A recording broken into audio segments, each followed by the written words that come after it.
प्रणाम गोड़ लगा तनी भोजपुरिया समाचार में रहो दर्शक लोग के स्वागत बटुए। आखिरकार युद्ध हो गई समाप्त। जी हाँ, जौना तरीका से युद्ध के विभीषिका आगे बढ़त रहल हा ओकरा के देखला के बाद ऐसन बुझात रहे कि जैसे युद्ध का जाने कौन मुकाम पे जाए, लेकिन अब युद्ध विराम हो चुकल बटुए।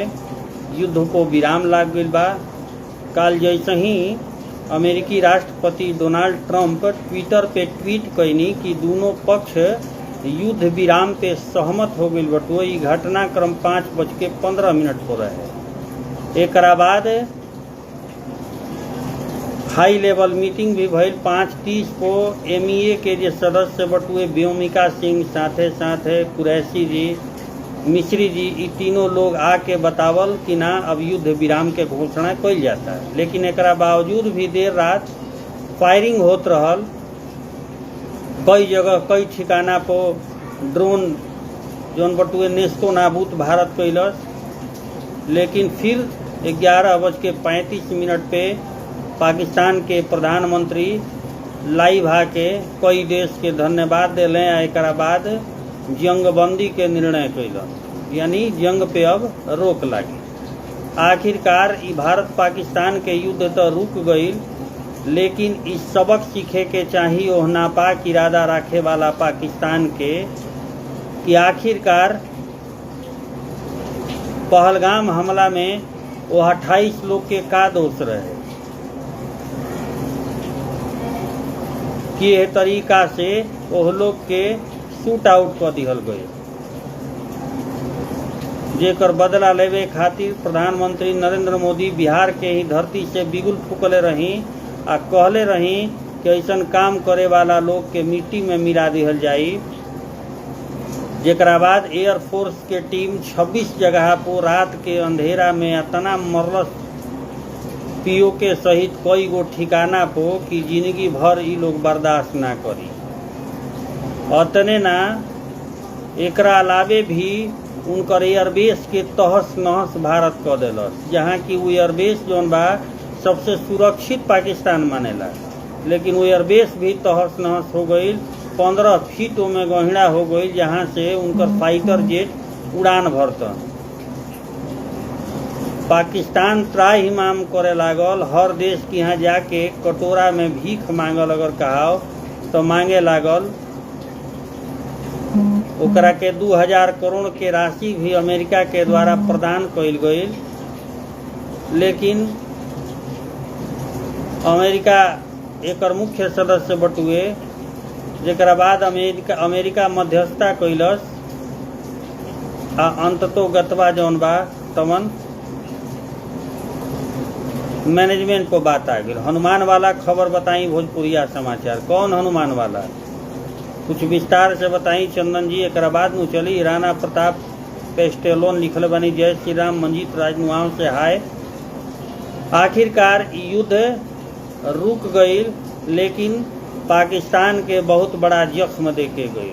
पाकिस्तान अपन अंदरूनी कलह से ही जूझ रहल बटुए। ओकरा अंदर ही अंदर कलह बटुए। अंदर कलह इतना बटुए कि बलूच के लोग अनाधून अभियो एकदम रेला पर लोग को हमला कर रहल बाड़े। बलूच लिबरेशन आर्मी के लोग ओह लोग के मांग बटुए कि अलग हमनी के देश बनावल जाओ। तो जे अपने में लड़ भिड़ रहल बटुए ओकरा का जरूरत बटुए है इतना बड़ा देश से भिड़े खातिर। भारत सरकार के भी सोच एक तरह से बढ़िया बटुए कि युद्ध कौनो चीज के समाधान ना होला, ऐसे आर्थिक नुकसान होई, दोनों देश के आर्थिक नुकसान होई।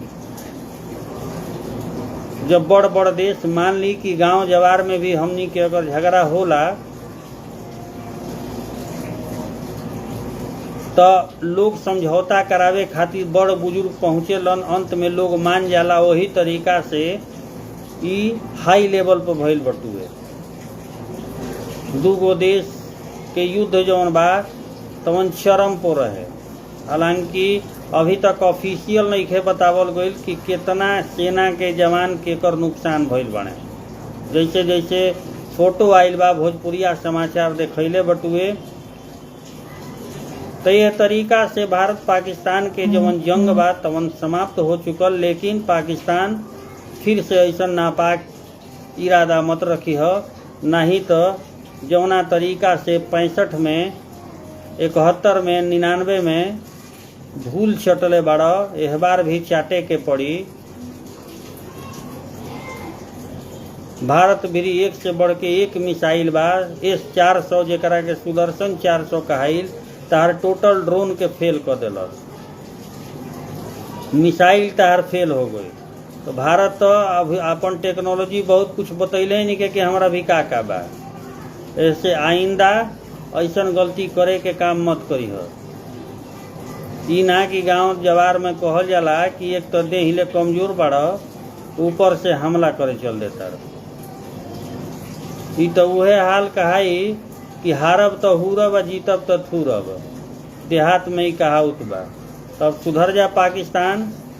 ई लास्ट वार्निंग बटुए, कहे से कि एगो मजबूत और सशक्त भारत बटुए, यहाँ भारतीय सेना के अंदर गर्व आ जोश बटुए। अंदाजा लगाई कि जेकर शादी कभी एक दिन भी ना भइल रहला, नंदन गांव के एगो लड़का देश सेवा के जैसे ही बुलावा आई पहुंच गई, माई तिलक लगा के विदा कैली। तो जब इतना जोश आ जुनून भारतीय के अंदर बटुए, तो तारा ऐसा पाकिस्तान के मारी के गर्दा उड़ के रह जाई, आ कवना दोबा में जइब पतो ना चली। चली रोरा सब खबर निक लागल होके तो शेयर करी, कमेंट में आपन राय दिए। चैनल पर नया बानी तो सब्सक्राइब करी। बहुत बहुत धन्यवाद। जय भोजपुरिया समाचार।